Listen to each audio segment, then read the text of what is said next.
Hello, everyone. My name is Shivali Patel. I'm a brand evangelist with Helium 10, and welcome to our monthly TACoS Tuesday segment.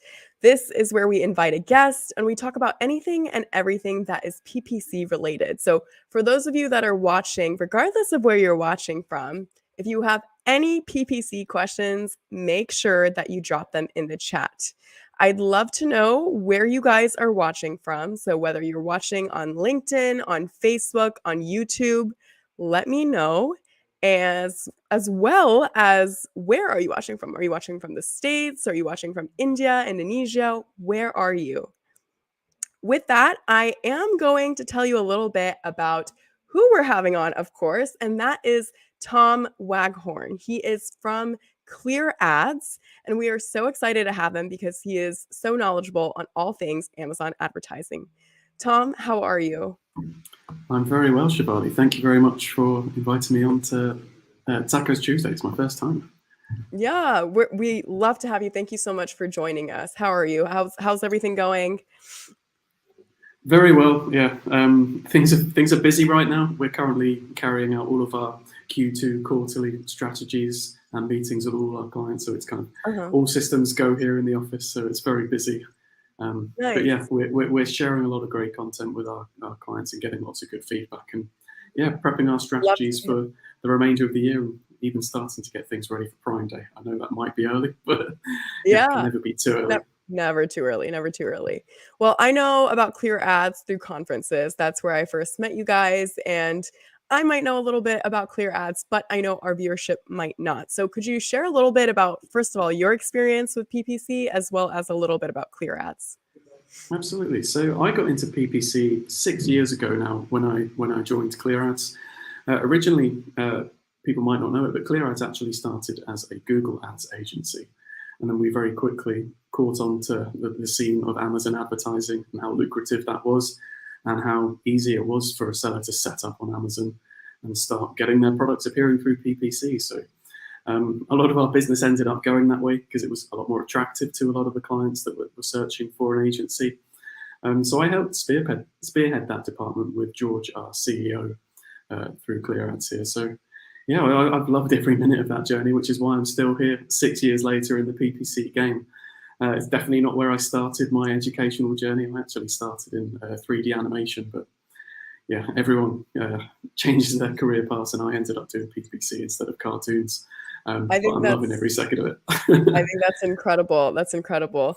I mean, before we started this, I was telling you how PPC was such a foreign thing for me. Even when I was getting started as an Amazon seller, it was the one thing that caused so many nerves, and I didn't know what the heck I was doing. So I'm really looking forward to picking your brain about PPC today and hopefully providing a lot of value, not just for myself, but for all of our viewers. I have full faith that it will happen.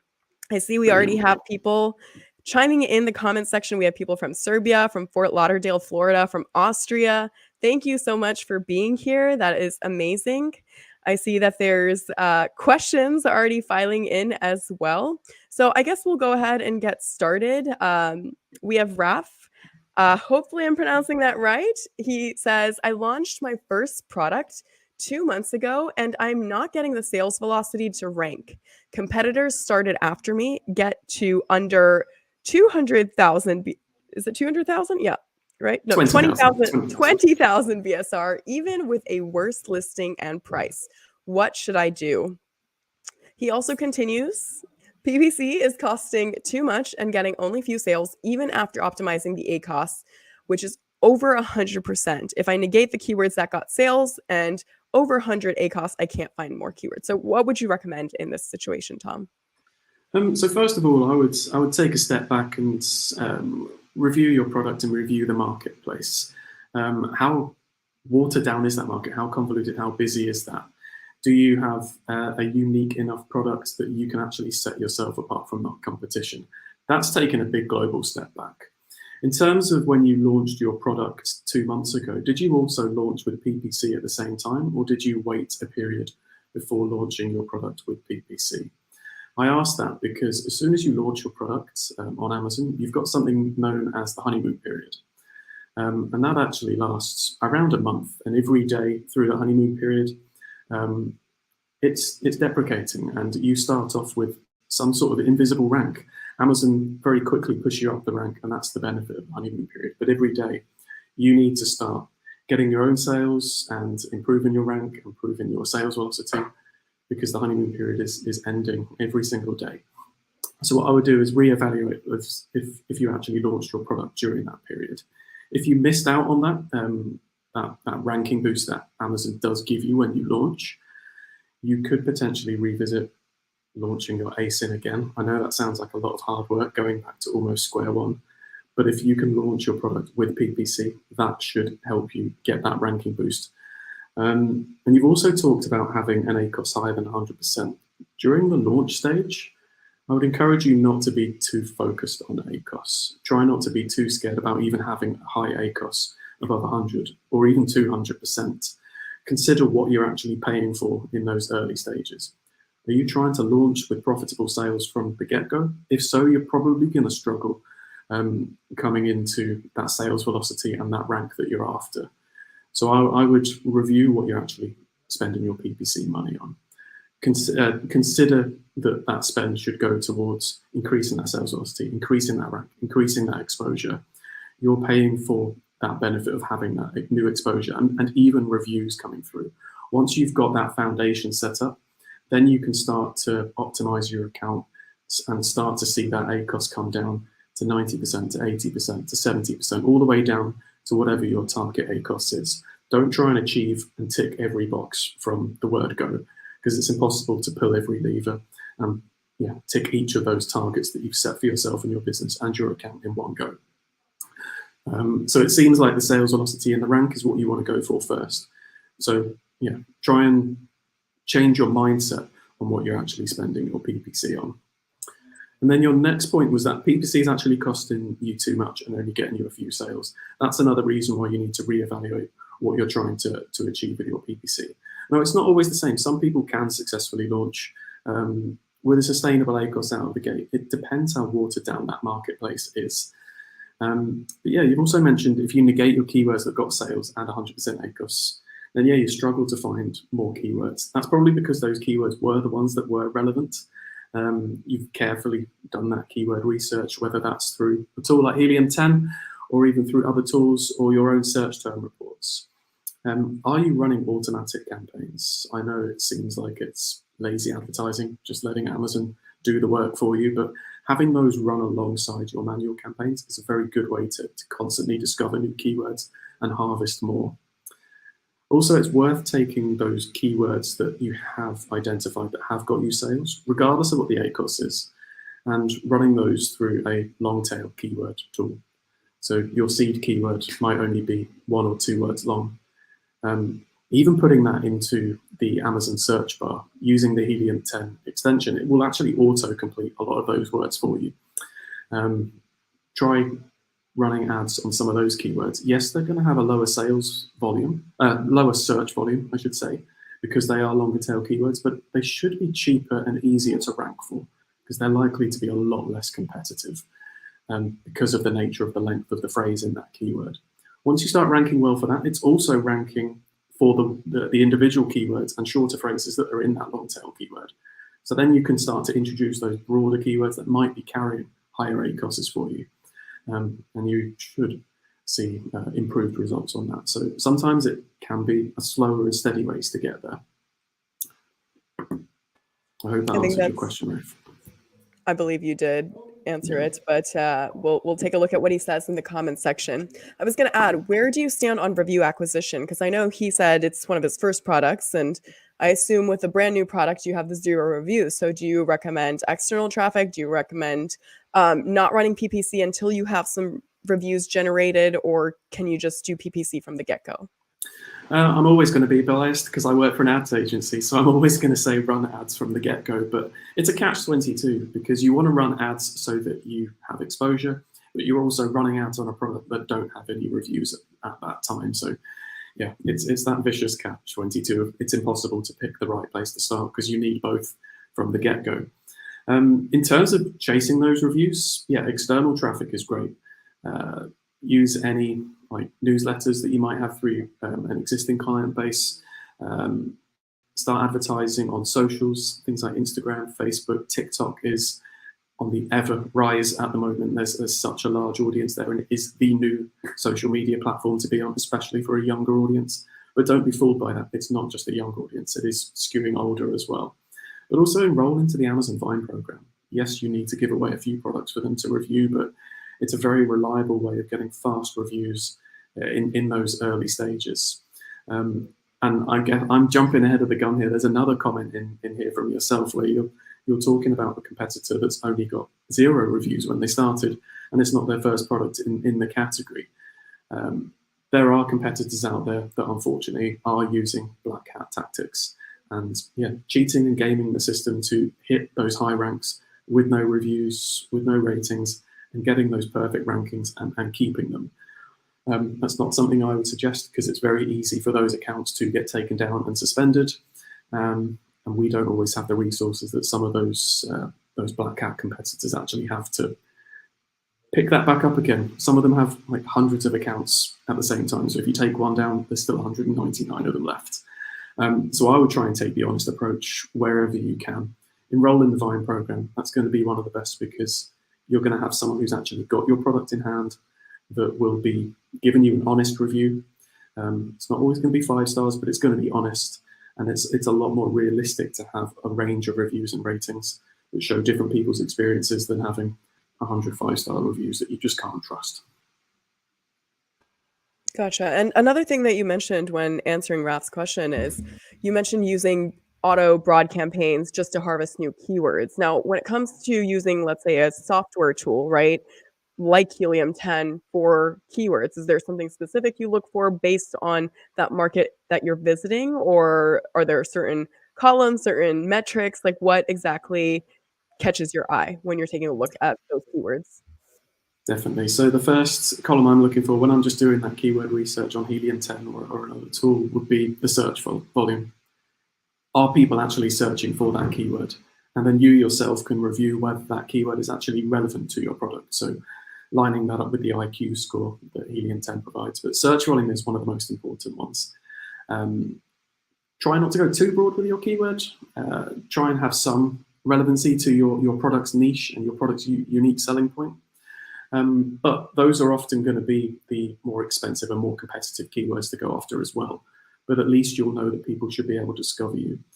And like I said, if you're finding those keywords too cost ineffective, too expensive, and the ACoS is too high, that's when I would start introducing more longer tail versions of those keywords. And also how competitive that keyword is. You can see how many other competitors and how many competing products there are against that keyword. So consider that as well. If you've got a high search volume keyword, but there's not many competing products on it, you should be able to carve your niche within that market for that keyword as well. So there's a lot of columns on Helium 10 to cross-reference with. So take your time with it and just do your due diligence when doing that research. And like I said before, the search term reports are going to be golden, because that is accurate data of how people have interacted with your product from their search terms. If you still see high search volume and not many orders through those and the auto campaigns, still consider adding them into your manual campaigns, because you might be able to get better controlled traffic now that you've got control over the match type, not just through auto, and you've got more control over the bid. Because you have to remember, through an auto campaign, one bid rules all, whereas through manual campaigns, you've got your bid against every single keyword and its match type. So you can kind of fine tune your reach that way as well. Gotcha. So I see Anuradha asked, PPC is pay-per-click, right? That is correct. Yes, correct. That is absolutely correct. We also have Rosina, who says, if I have 3 size variations, bigger being more price, which variation should I advertise on my sponsored product exact campaign? The cheapest or all 3? Depends on your strategy. So if you know that you've got a far better margin on the bigger product with the far bigger price, which I assume would be the case, then that would be the one I would want to advertise, because the keywords are going to cost the same, but your margins are a lot better.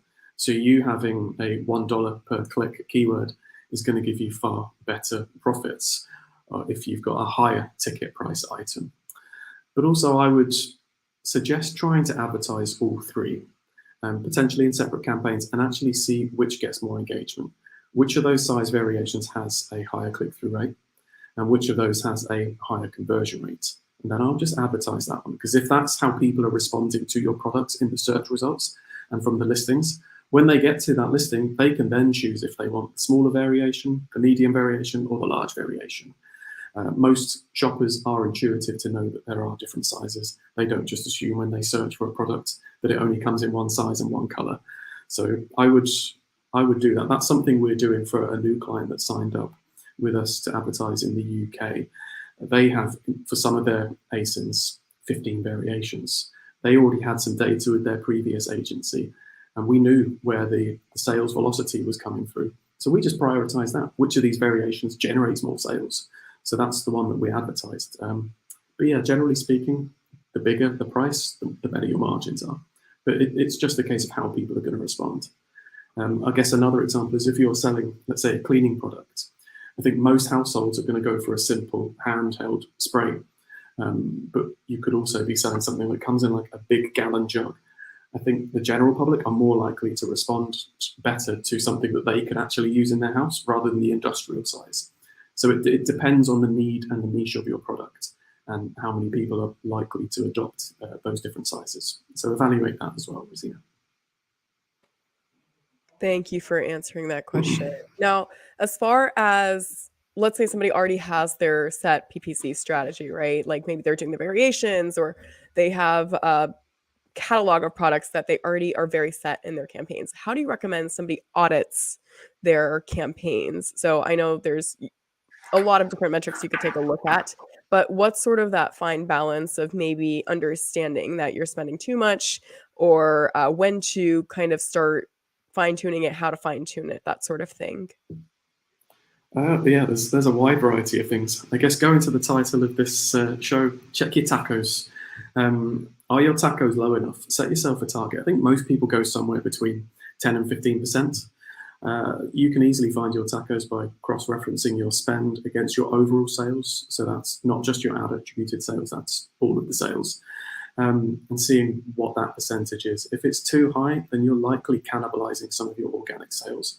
So if this is a legacy account where you're in maintenance mode and you've got all your keywords sorted, then potentially start dialing back on some of those bids and some of those budgets.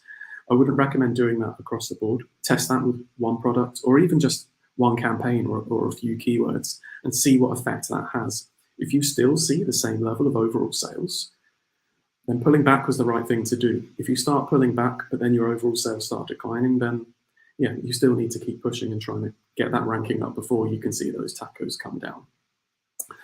Another thing to look at would be your click-through rate. So it's very easy to settle on keywords that have the lowest ACoS, but try and find some of those little hidden gems that have a really high click-through rate. They're the ones that people are responding to. They might just not have had the chance to flourish or be pushed further. So there's always one or two keywords in a campaign that we kind of just leave there. They tick along. They're not wasting too much money. They get one sale here or there. But try and look at their click-through rate. And we've now got access to the search query report through Brand Analytics. It's an incredible tool. I still think it's underutilized today. I know we see it all over LinkedIn, but we live in a bubble. It's a small portion of people that are utilizing that and talking about it. That will show you how many impressions you get from that keyword, from that search term, down to how many clicks, down to how many add to carts, down to how many purchases. So work backwards through that. And then that will also guide you to what your realistic bid is for that keyword as well. But find those high click-through rate keywords and start trying to push those more. And you might be surprised. Yeah, awesome. So the next question here is, what are some ways to try to stop or slow competitors from advertising on your listing and stealing sales?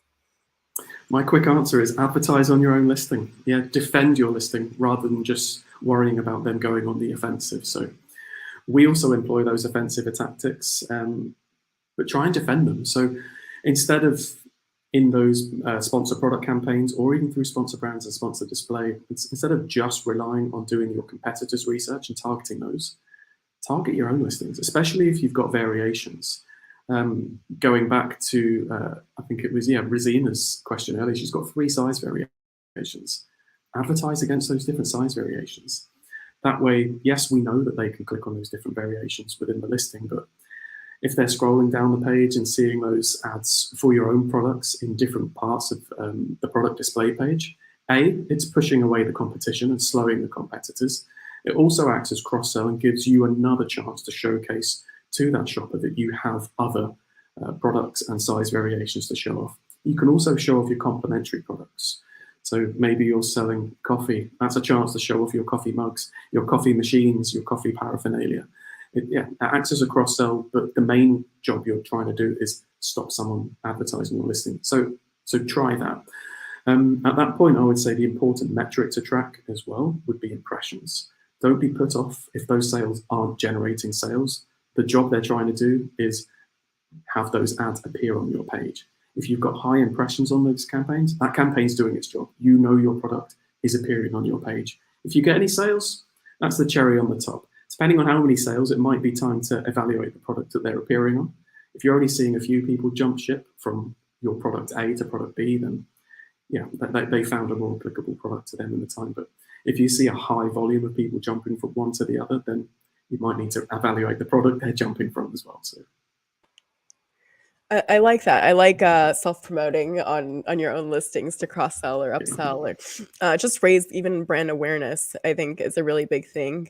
I see here Safi asked, how can we get an idea of suggested PPC bid or budget for product that we plan to launch? Now, I know that you do have suggested bids, whether that's in your campaign manager, even inside the Helium 10 tools, but maybe you want to answer this question as well as how much weight do you provide to those suggested bids? Like, do you really, do you bid lower than them? Do you bid just as much? Do you bid higher? Like what's your stance on that?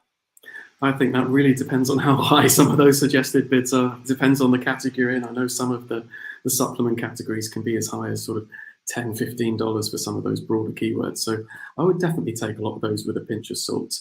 But in terms of trying to find a PPC bid for what you want to launch, I would look at the price of your product and then consider that for the impressions you're going to get that Helium 10 will show you, like an average click-through / conversion rate is going to be around 10%. So try and calculate backwards from knowing what the price of your product is and then what your margins are on that product, how much you can really afford to spend per click. And that's a good launching point if you've got no information, because if you're launching this account from day one and you've got no other products in your catalog to compare it against, then you really do have to start from scratch there. If you are launching a new product in an account that's already got some history, look at similar products. Even go onto Helium 10 and just start throwing some of those keywords into the keyword tracker. I love the keyword tracker tool because it will give you an idea of the suggested bid. It will give you the low, the median, and the high range, and it will give you the search volume for those as well. But in terms of how much weight do I put on suggested PPC bids, I always take everything that Amazon tells me with a pinch of salt. I know they want me to spend money because that's how they make money. So I always try and undercut them to start with. And if you've undercut them, you'll know very quickly that you're not getting impressions and the clicks that you want. So that's when you can start increasing. And sometimes you even need to go higher than what they're suggesting. So yeah, I always tread with caution there. Yeah, I've found I sell books, and I found that for ads for books, at least, they always have really high suggested bids compared to what you can actually bid and get impressions for. I see we have another question here that says, for keyword or product targeting campaigns, how many targets do you limit your campaigns to? And for profitable ASIN targets discovered in auto campaigns, do you automatically put them in manual campaigns and sponsored display campaigns? Hey, Bradley, nice to have your question. Nice to see you again. I'm going to answer all of this. So for product targeting, I try and limit my campaigns to around 10. So that's a lot less than I would with my keyword campaigns. Keyword campaigns, I'm normally not going beyond 20 keywords. And if I'm going for rank, or if I know a keyword's got a decent volume, I'm usually building keyword campaigns, maybe 1 or 2 keywords there. But for PAT targeting, so when I'm doing competitor targeting, I would restrict that to no more than 10. For those profitable ASINs that you discover in auto campaigns or even category targeting campaigns, Yeah, I'm automatically going to transfer those over to a sponsored product manual campaign. In regards to sponsored display, I don't know if I would do that immediately, but I do think sponsored display through PAT targeting is usually the most cost-effective way to use sponsored display if you are going for something that, if you're going down that profitability route. Other areas of sponsored display where you're targeting audiences, that's usually hitting the top of the funnel a lot quicker, and you're casting a wider net, so you're opening yourself up to a higher ACoS. Yeah, it depends what your goal is through those sponsored display campaigns. Is it to go on the offensive on a competitor? Yeah, I don't see why you would need to stall, especially if you've already identified that those ASIN targets are profitable, then you've probably not got much to lose by targeting the sponsored display campaigns as well. Especially as the placements will be different.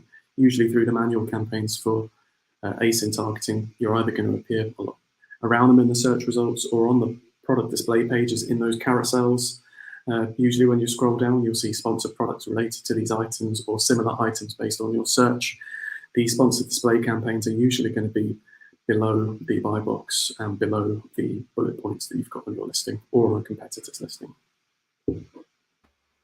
So we've talked a little bit about product targeting campaigns and sponsored display campaigns. Where, as far as sponsored brands goes, how would you recommend kind of building brand awareness as well as split testing content? So like all those creatives, how often do you change them?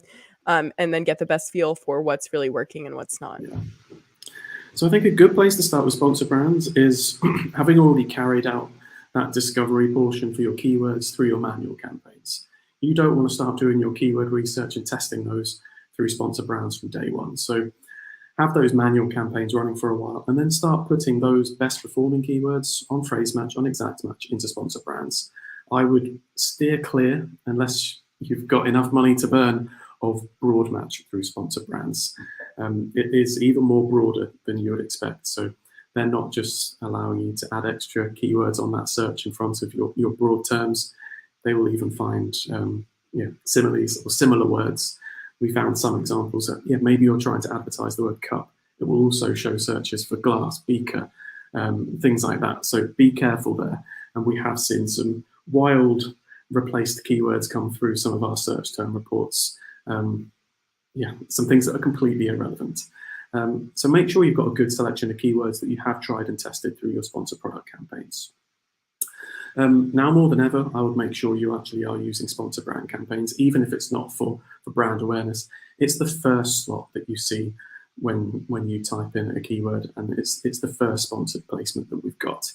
And more it is taking up more real estate on the search results page. It's even pushing the 4 sponsored slots for sponsored products further and down the page. You can't even see the price on those because sponsored brand takes up so much space now, especially now that we can put custom creatives in there, and now that we can have video campaigns running at top of search if we're sending that customer to a storefront.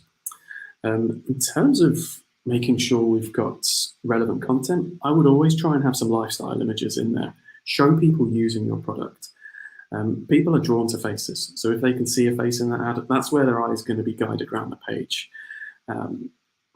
Try and have your product being showcased, and you can even cross-sell some of your products. So if you're trying to sell one product, you can have complementary products in slot 2 and slot 3.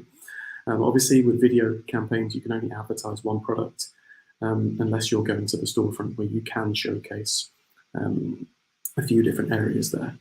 But split test. Don't just get comfortable with one creative that you have found that you like and works and gives you consistent results. Something we've been trying to really focus on here at ClearAds is constantly trying to outdo ourselves. So yes, we've got a good campaign at a decent ACoS. We had a beauty brand recently where we managed to get to their target ACoS, actually 5% below their target ACoS with decent sales volume. Now we started split testing by only changing a minute detail. So the obvious thing might be to completely change the headline, come up with something that reflects the keywords that are being searched, or come up with a new custom creative, or rearrange the order, or even change the products that you're advertising in that ad. But one of the things we were doing for the beauty brand was the Korean skincare. And the ad used to say, discover why people choose this Korean skincare brand. We just changed one word. It was discover why to see why.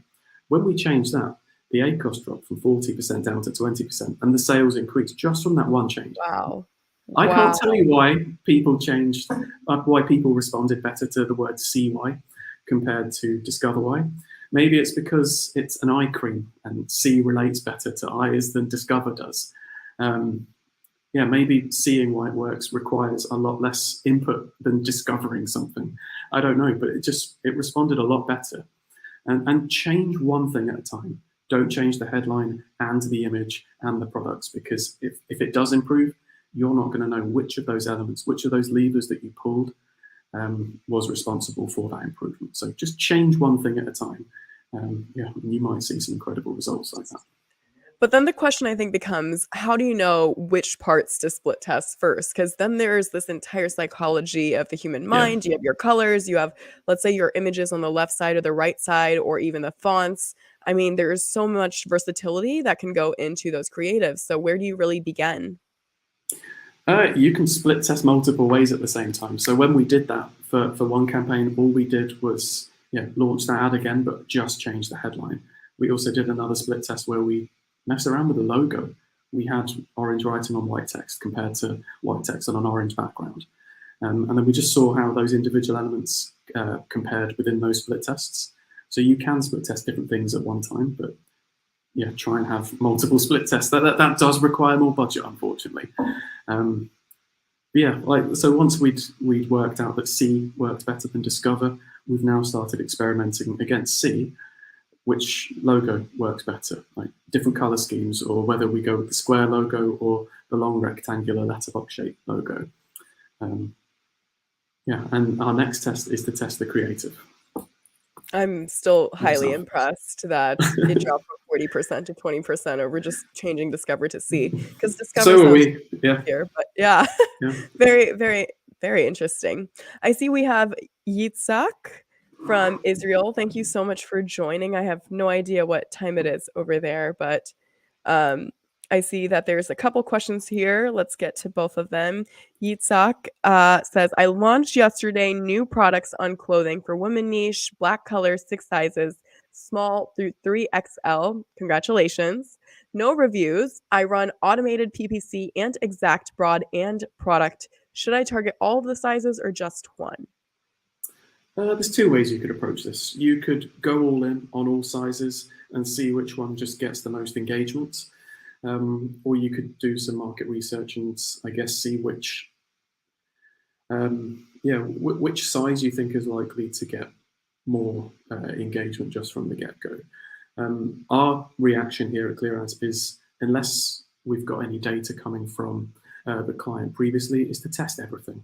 You're not going to know until you test. You could just try one size and it might work, but if you'd have tested another size, that might have actually given you more exposure, more engagement, more clicks, more reviews, and then more click-throughs to your other sizes. So yeah, I know that might sound like the easy, boring answer to test everything, but that's really what I would do. Until you tested it, you're not really going to know. But yeah, that does require a bigger budget because you're diverting that through more sizes. I don't know how many different sizes you've got there, S through 3XL. So yeah, let's say you've got 6 or 7 sizes going there. That would be my answer. I don't know if you've got anything else to add to that, Shivali. No, I absolutely agree. I think unless there's something similar on the market and you can figure out using maybe Helium 10's Chrome extension for figuring out in that review insights section which variation tends to have the most reviews, maybe you can begin there and figure out which variation sells the most and then start by using that for targeting first. But again, you really won't know until if you do have the budget for it, then go ahead and test, I would say. You could also just test the keywords, just running some searches yourself and see what default sizes come up from your competitors.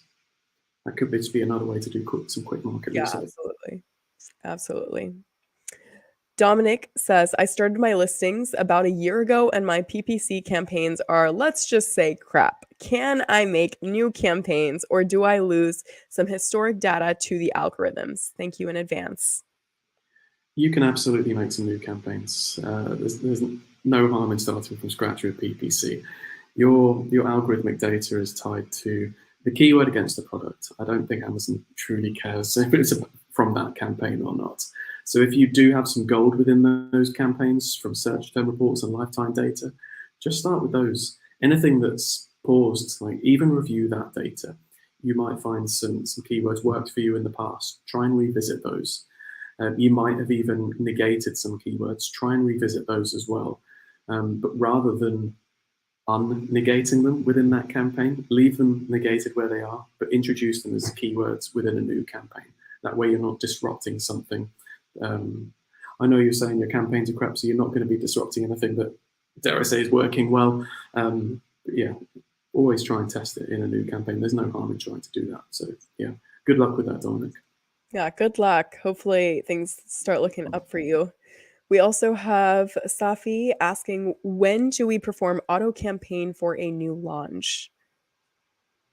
Good question. Yeah, that's quite a hot topic because yeah, you've got no reviews and you really want to teach Amazon what your product is. Amazon doesn't know what your product is. It knows what category it's in, but you need to teach it. You need to teach the algorithm that when people are searching for keywords, your product is appearing for those. And so when running an auto campaign, you do run the risk of people coming through with irrelevant searches, or maybe they're close to your product, but not quite hitting the nail on the head. So I would still launch them early on, but not necessarily day one.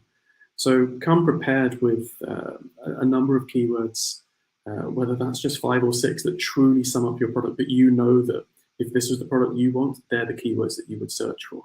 Try and rank for those, try and put some budget behind those. So when people search for those and your product appears, Amazon is now learning that your product is those 5 keywords. Once you've got some traction behind those, then you can start introducing your auto campaigns, your broad, your phrase, your product targeting. But in an ideal world, I would launch with exact match on a selection of keywords that I knew that summed up my product, I wanted to rank for, and if I was looking for that product, that's what I would search for. Are there a certain amount of keywords that you would maybe put into a campaign and limit it as? Because I know that when you have a certain budget, then that budget can run out really fast, especially if Yeah. you're spreading yourself too thin. So is there a recommendation of what you recommend staying between? Yeah, this has changed a lot over the years and very quickly. Gone are the days where you can just fill a campaign with 1,000 keywords, like every keyword under the sun, and it just works. It's very quickly been reducing, and I probably wouldn't put more than a dozen or 20 keywords in a campaign now. But I would also have a look at the search volume of those keywords. Even if I've got 20 keywords, but search volume wise, one keyword's got like 20,000 and the other keywords have got a couple of hundred, I already know where the budget's going. It's going to that high search volume keyword and the others aren't going to have a chance. So divide your campaign structure up by search volume, not just by match type and product type. But if you've got one keyword that's carrying 20,000 and everything else is 1,000 and lower, I isolate that one already because it's already going to swallow up the budget and it's not going to be a fair test. It's not going to be a fair experiment. So keep those lower search volume keywords in a different campaign with its own budget. We know it's going to be a fair trial.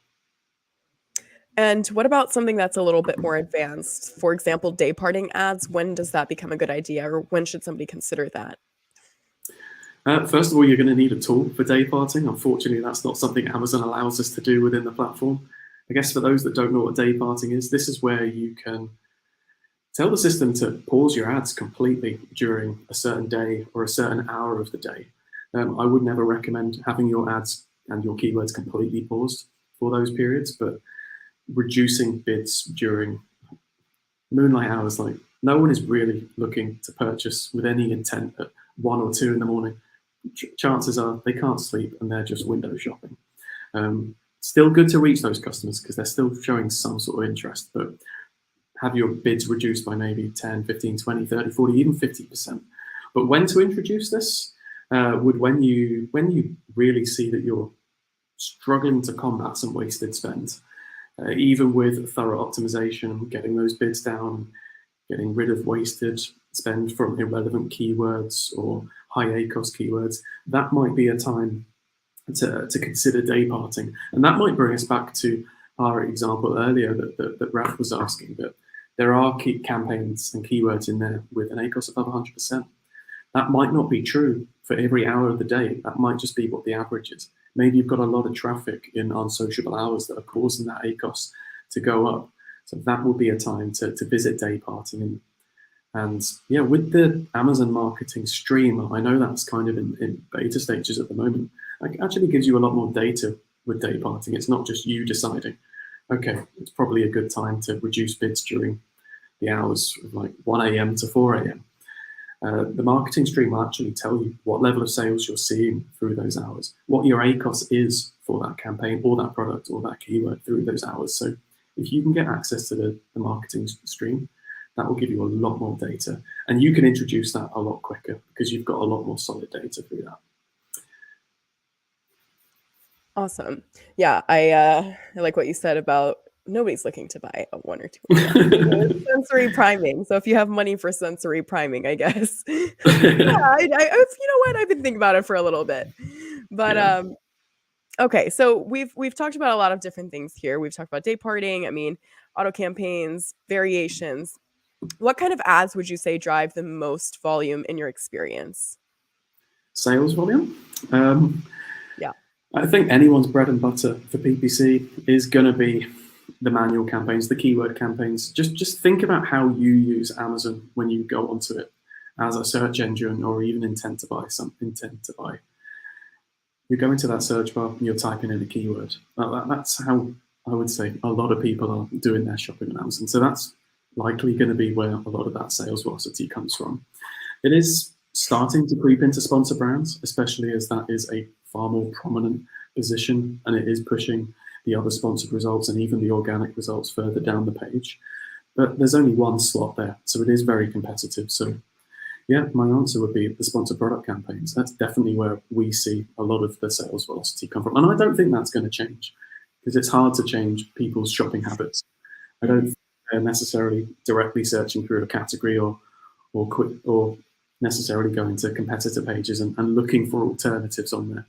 Usually people are on a competitor page and they'll either bounce completely or make that purchase. It's especially with how much A+ enhanced brand content there are on pages now, it does push a lot of those offensive and even defensive slots away. So I think, yeah, don't give up on your sponsor product keyword campaigns. That's going to be the bread and butter of your account. Okay. And I see Safi has asked, how do we allocate budget, PPC budget amongst ad campaigns for a brand new launch? Good question. I would make sure most of that goes to like what we were just saying, the keyword campaigns. I would try and launch one exact because, like I mentioned, you want to teach Amazon's algorithm what your product is, and it's going to learn that quicker by knowing what keywords people have clicked through and made that purchase from. So I would try and allocate more of your budget through to those keywords that you really want to rank for, that you really want to index for, and you really want to, yeah, be relevant to your product. I would have a smaller budget when you do introduce it for auto campaigns. You're always going to do better keyword research on your own by using tools. The auto campaigns are just going to kind of fill in those gaps of the nuances, the misspellings, the different nuances within language, whether that's kind of localized slang words. You're not always going to find those within your own keyword research. So yeah, I would always try and prioritize the keyword campaigns. I would mostly be launching with keywords and then a selection of competitor targeting. Competitor targeting is going to give you a better rank increase, but it's also less likely that you're going to get the conversion from a competitor targeting ad. Most of that is going to come from your keywords, but you're likely to see a 4x ranking increase from someone jumping from a competitor to your listing and having that conversion directly from a keyword sale. You're more likely to see keyword sales. So weigh that up. And when you introduce sponsor brands and sponsored display, for the most part in my accounts, I'm allocating about 60-70% of my budget to keyword campaigns once we've got past that launch phase. And then sort of 30-40% across sponsor brands and sponsored display. I hope that helps, Safi.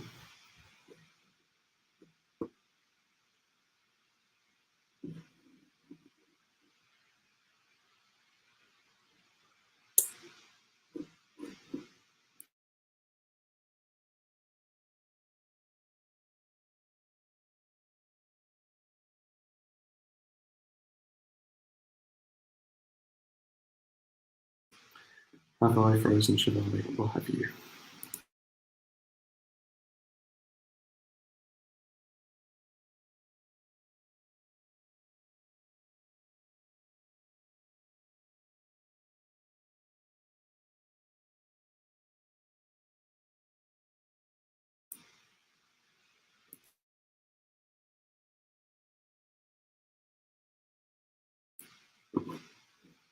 Oh no, it appears we've lost our host, Shivali. Okay. Yeah, in an attempt to try and save this, I can see your questions. So, Itzhak, I see your next comment is women's clothes niche, Walmart marketplace, new product. Which keyword will you run after high search volume or low search? New item, no reviews. I would go with high search volume to start with. That's what people are searching for. Yes, it's going to be more competitive, but it's ultimately where people are going to be looking. Those low search keywords, that's what I would go after once you've exhausted your testing on those high search volume keywords.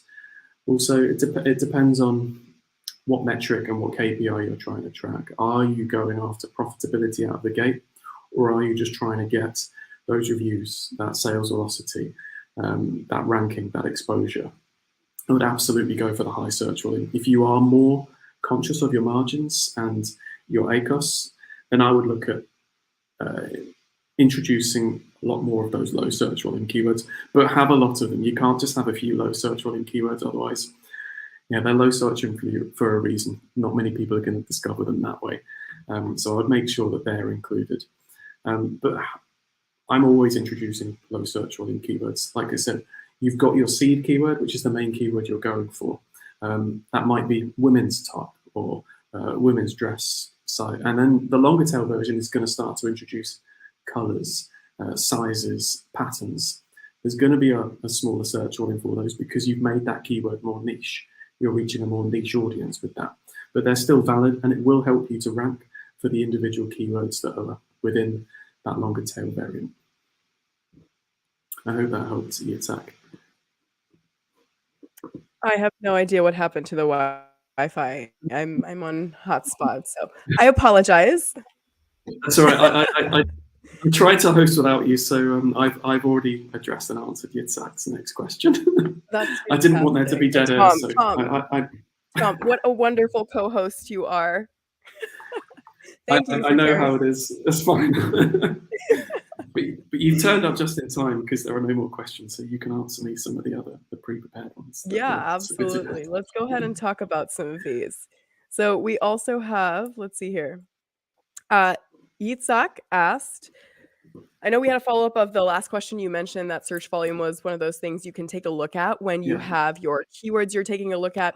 Well, what's next? What comes after that? So she's in the... This is the one I answered. This is the one I answered when you disappeared. Women's clothes niche, Walmart marketplace, new product. Yeah. You did answer this one. Yeah, I did. Yeah. I'm late. See? That's fine. Let's see here. Let's see. What else do we have here? Yeah, on my side it says we've been through these questions. So let's talk about something else.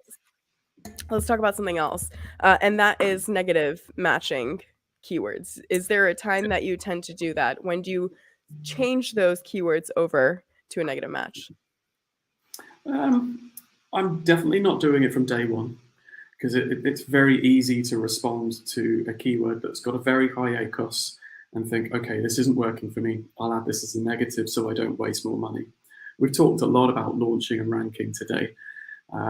If you can take a step back and work out what you're actually trying to pay for, you're paying for ranking, you're paying for exposure, you're paying for the benefit of trying to get more reviews, and it's not about profitability from the get-go. So I wouldn't negate from day one. But maybe a few weeks in, when you've actually got a bit more stability, you know what your ranking is from those first 2 weeks of the honeymoon period, then you can start negating. Especially if we're talking about keywords that you know are relevant and actually speak true to your product. I will always be looking at those search term reports at least on a weekly basis.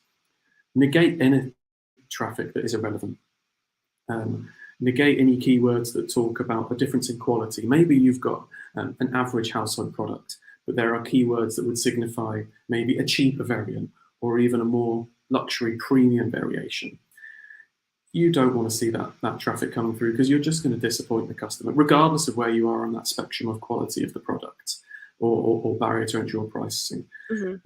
If you can negate the premium keywords because you've got a middle ground product, then do that. You don't want to confuse that traffic that is searching for a more expensive variation or even a cheaper variation. So start negating those as you see them come up from your search term reports. But once you start to hit the maturity, if you do see keywords that are relevant but consistently have a high ACoS, maybe it's because you just can't be competitive on that bid. Maybe you've got a lower ticket price item, let's say $10 price, and some of the keyword clicks are going to be $2, $3, $4, $5. Now, even with your margins, you can probably only afford a couple of clicks on those before the conversion, before your ACoS is gone on those. So start negating those. Any common themes in keywords that you see that you need to negate, whether it is the word cheap or premium or luxury. Maybe you're selling pet food and you're already selling dog food. Start negating things like cat, like straight out of the gate. Add those on phrase, because that way you can negate any variation that comes off of that keyword. But when it comes to very specific keywords and phrases that might sing true to your product, add those on exact negatives, because you know that it's that variation of your keyword and phrase that doesn't work, and yeah, not those individual keywords overall. Those keywords. Go ahead. No, carry on. What I was going to say is what about those keywords that are very brand specific? So let's say your competitor has specific keywords that they're targeting for their brand. Do you completely ignore those? Do you end up utilizing them? Do you negative, like, where do they kind of fall? If I think we can be competitive with that brand and that product, I would target them in a different campaign. If I know that I can sit alongside that brand and I have a better price point, I know my reviews might not be there yet, especially in terms of the review count, if it is a household brand. Yeah, I'd still want to try and sit alongside them. That's how most people started on Amazon. They're not household brands. They're everyday sellers that just want to sell their product and be entrepreneurs. We're not easily going to compete with the Coca-Colas of the world. It's always my go-to example. So if someone is searching for a big household brand like that, you know you just can't compete with, then feel free to negate that. If someone's searching for Coke, unless you're Pepsi, you're probably not going to win them over. So yeah, you have to evaluate who that seller is at that point. Yeah, just from your search term report, if they are other sellers like you and they exist in the same space, they've got similar price points, similar ethos, similar product quality, then I wouldn't negate them, because there's always a chance that you could win them over with the quality of your reviews, the quality of your listing. And it's about making that impression. If they keep seeing your products, eventually they're going to want to show some interest. I keep seeing this brand come up. Let me actually read more about them. And it depends on what industry and market you're in. I know when it comes to health and beauty, it's hard enough finding one brand that works for you and works with your skin. I know myself, I've been through enough moisturizers to find the one that works for me. And I'm not likely to jump ship now, because that's the one that works for me. So it is harder for some markets to steal away from competition. But if it's, I don't know, just a cleaning product for your bath or a toy for your dog or a pet food, sometimes it can be easier to encourage people to jump from one competitor to another. But think about how you would utilize that product and how likely you are to change brands. I know that I've gone through different cleaning products very quickly because they're more competitive on price. So bleach is bleach, but if someone offers me a cheaper one, I'm probably going to go for that. Yeah, agreed. I'm right there with you. I see we have another question from Yitzhak. Another question, if possible. Yeah, absolutely. That's what we're here for. You guys, we do have a few minutes left, so make sure if you have questions for Tom that you leave them in the comment section so I can ask them.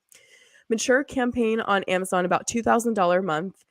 Spend 25% ACoS. I want to increase budget. What is recommended on how to match to increase? What are your tactics? First thing I would look at is the budget tab. It's a very, very new in the last few months tab that we can look at And it will tell you how often that campaign is in budget. And you can set a filter. So set your filter to your target ACoS. I'm guessing it's somewhere around 25, 30% from what you've said here that you want to increase the budget. So I assume that ACoS is sustainable. And first of all, see what percentage it's in budget last 7 days, last 30 days, year to date. If it's not hitting 100%, then you've definitely got some potential to increase that budget. Now, there is an Amazon suggested budget. Definitely take that with a pinch of salt because they have some wild increases there. I've seen campaigns that are in budget 70% of the time, and it wants me to increase my budget by 100%, which is crazy. So the same way we increase and optimize our bids, increase your budget methodically and in increments. You don't want to double your budget and then see that go from $4,000 a month and then the ACoS shoots up to 50%. You've just spent to reach no additional audience that is going to convert for you. So yeah, 2,000 is quite a lot. So you probably don't want to go with small increments like an extra $10 because you're not going to get anywhere fast that way. But start experimenting by just increasing that by 10% and see what that does for you. If you see your sales grow and your ACoS isn't affected too much, then you've got a bit more authority to start increasing that by another 200. The higher your budget is, the more authority you've got to increase that. But keep an eye on that budget tab because you'll very quickly be able to see what opportunities for growth you've got there. Wonderful. Thank you so much. See that our comment section, we have answered all the questions that were asked. So I'll ask a couple more here, and one of them is ChatGPT. I mean, there's been this incredible hype. So do you feel like there's some sort of incorporation of ChatGPT in PPC? Yeah, I use it. I'm not going to lie. Really? Wait, tell us about it. We use it to help with headline generation for sponsored brands, believe it or not. Yeah, run your search term reports and find what keywords, or even just look at your targeting reports, find what keywords are working for you and throw that into ChatGPT. Say that you want ChatGPT to give you a headline, enter your product title, and it has to include your keyword. So include your keyword, include your product title. And if you're having writer's block that day, it's a very good way to get those creative juices flowing for new title ideas. I probably can come up with 100 titles in a week, and then I hit a wall. So I just can't think of any combination for these keywords anymore, or this product title. So it can just help, get those ideas flowing. I don't think I've ever settled on a title that ChatGPT has given me, but it's definitely given me a platform to jump off of. You use it as a starting point, sort of for brainstorming, right? Yeah. I've done that for emails. I won't lie. I've emails take a lot. I'm just like, please draft a compelling email for this, and then you can always rearrange it afterwards. And the prompts it gives back, you can just get it to reiterate on that. So maybe it comes back too formal. You can just say less formal or the same but more exciting, or make sure to include the word deal, or make sure to include the word soft, and it will do that. And then just put those into a spreadsheet and just split test some of those. It's not very good at calculating character limits, so try and give it a word count. But I've also seen people use this for optimizing listings and headlines. So the same sort of thing, come up with a new headline, including these keywords. My product is a new range of women's clothing. I'm specifically selling black dresses for different sizes. So yeah, Bradley's on your case, Shivali. Don't be late to the meeting. I know, I see him. Bradley says, don't be late to our 11 a.m. meeting, LOL. I'm trying to spend some time with Tom here to provide value to everyone, and here's Bradley. I'm kidding. Well, you guys, that is all the time that we have for today. Tom, we'll close off with perhaps a strategy from you. I know these TACoS Tuesdays also go on our Serious Sellers podcast as an episode, and Bradley always does his 60-second strategy. So anyone that's on is asked for, this can be anything, like any 60-second tip that you have can be on personal lifestyle, can be on ads, can be on whatever it may be. What is your 60-second strategy? I'm going to keep it on theme with ads because we've had a lot of engagement in the comments today, so I don't want to talk about my lifestyle. Prepare for any of these upcoming seasonal holidays, no matter how big or small it is, with a decent lead-in. Like with Q4 and the holiday season and Christmas, you probably want to get the jump as soon as you see the other side of Halloween. I know you've got Black Friday and Thanksgiving in between, but more and more as we go through the years, people are starting to prepare for these holidays a lot earlier. You don't have to be aggressive with your bids, but just get those keywords out there. Start ranking slowly. That way, when you get to December, if we're talking about Q4 and the holiday season, you've already done a lot of the work to rank slowly.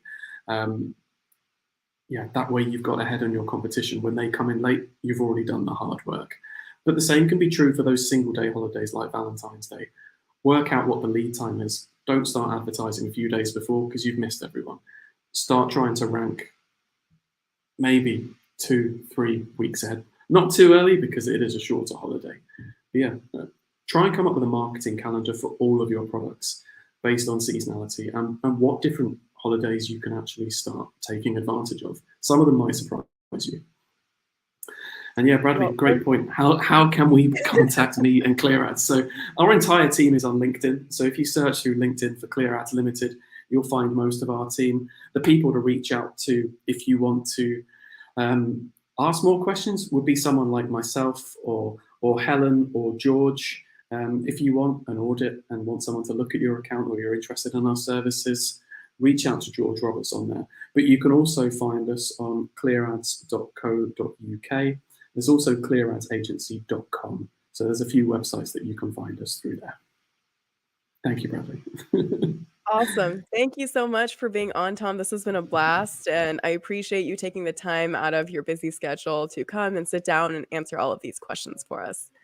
Very welcome. It's been a pleasure being on, so thank you for having me. All right. We'll catch you guys next time on TACoS Tuesdays. Take care, everyone. Bye.